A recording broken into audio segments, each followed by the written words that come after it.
Hi everyone! For this sew-along, I really wanted to incorporate video to accompany the text posts, and visuals seem to communicate better than just text. However, if you're someone who prefers text-based instruction, the accompanying posts will be available in the sew-along group as well as my blog. So this sew-along features the adorable Blythe hat or helmet pattern created by Marika of Soesie Dolls. Marika was super gracious to allow us to sew this pattern as a group. For those of you who are new, the philosophy of the Sew-Along group is to encourage sewing by teaching skills and making things together. The instruction is free and led by volunteers, but we sew from patterns that directly support the pattern maker and other creative types in the Blythe hobby who make all of this possible. So please visit Marika's Etsy shop and purchase the pattern. Shop info and direct links will be in the description box below. As you can see in all this wonderful, gorgeous photography, these completed hats are all made by Marika. And in this sew-along, you'll be able to make some super adorable hats like hers for your doll. So let's begin. Let's go over the materials that you'll need for this project.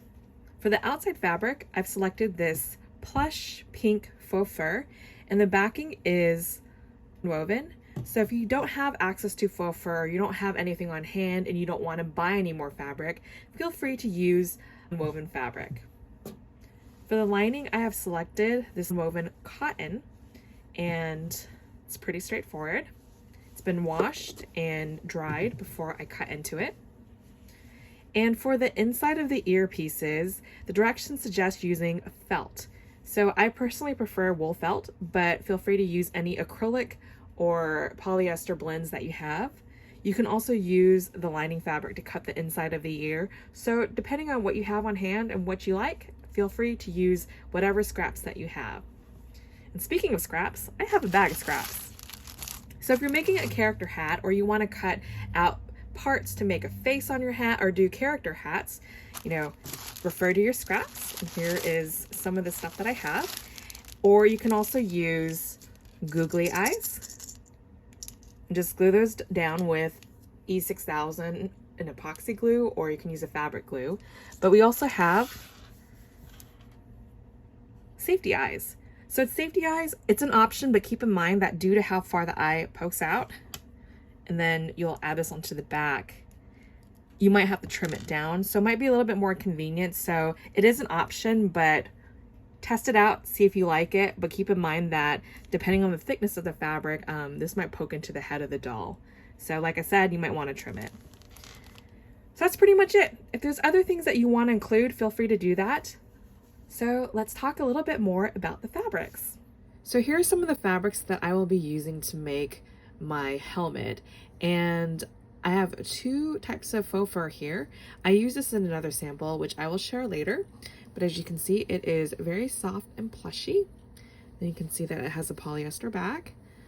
And then this is kind of like the sister one, but pink. And somehow it looks a little bit browner on camera. But this pink fabric will actually be the outer for my hat that I will be using to demonstrate in the video. And then I chose this Japanese fabric that I purchased over a decade ago, a long time ago.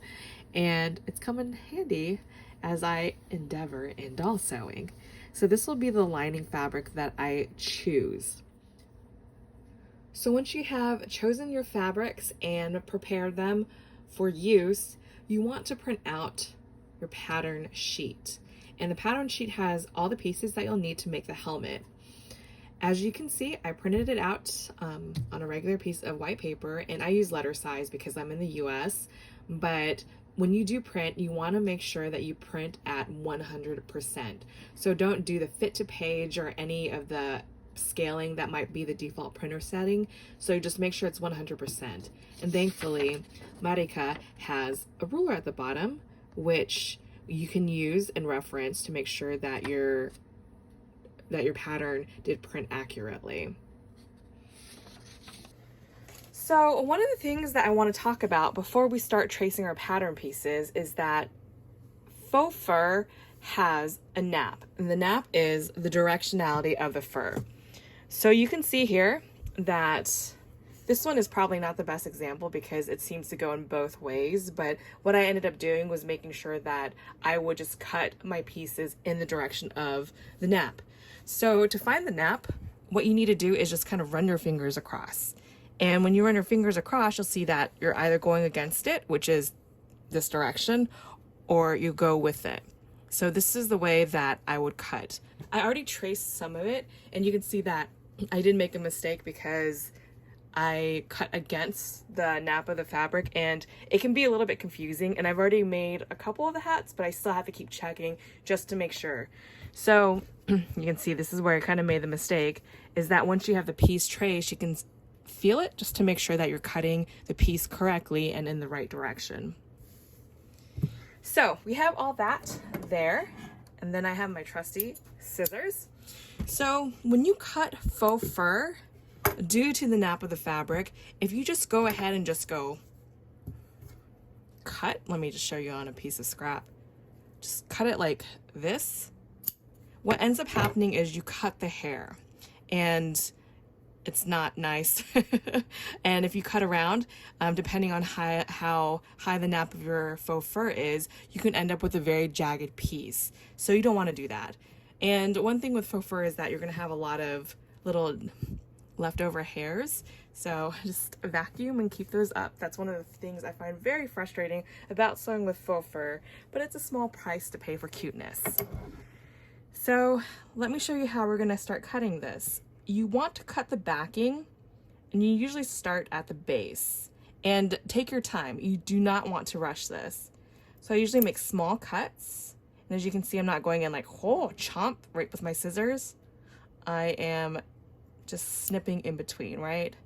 So you can also start further in, but for the purposes of this tutorial, I will start at the edge and keep snipping.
I'm starting to wrap up cutting out the outer fabric of the faux fur. I end up taking up my vacuum and just vacuum up the spare dusty bits. Just be careful and don't be like me and accidentally vacuum up one of your pieces. That's not that fun to try and retrieve, but just be extra careful. You can also use tape or whatever to catch all the little dusty bits. And most of the cutting, I feel, comes from cutting the outside fabric and being careful that you don't cut the fur any shorter than it actually needs to be. So once we're done with that, I've already traced my pattern onto the lining fabric, and I start cutting this out as well. This one's a lot easier to cut just because there's no nap or ply that you have to deal with. You just go in there and cut it as usual.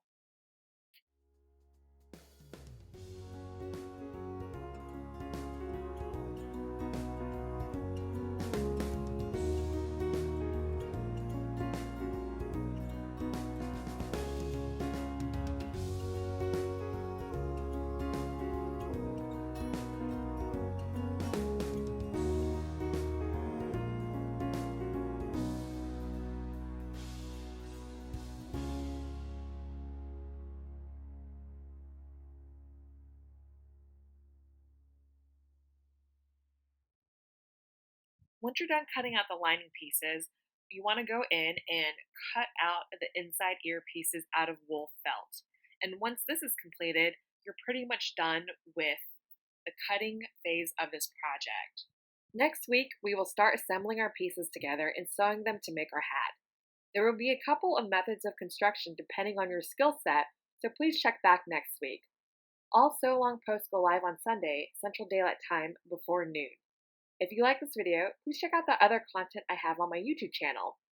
If there's any other content that you would like to see, please leave a comment below. Thank you again for watching and have a wonderful week.